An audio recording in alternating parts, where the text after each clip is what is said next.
Hello, I'm Fiona, the curator and facilitator for Island of Many Voices. I'd like to say congratulations to the awarded writers, and I'm looking forward to meeting you on screen and at the Linen Hall in Belfast.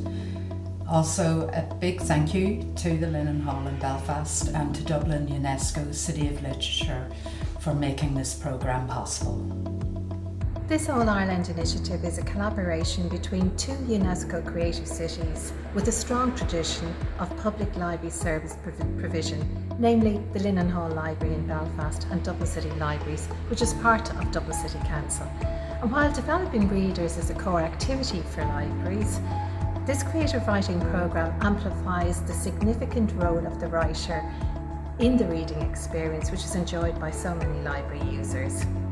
And I hope the participants will benefit from the cross currents of an island of many voices and that their writing continues to flourish. The Linen Hall is delighted to be working in partnership with Dublin City of Literature on this wonderful project, Island of Many Voices.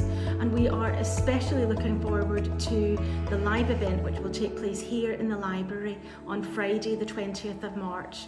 We'll be welcoming representatives from Dublin City of Literature, as well as the writers who have participated on the course itself. And we are so looking forward to that. They're going to be reading from some of the work that they have produced while they've been on the course, and we'll also have a special guest writer here, Belfast writer Wendy Erskine. So it's going to be quite an occasion, and we're especially excited about it because the Linen Hall is very much a home for writers and for writing.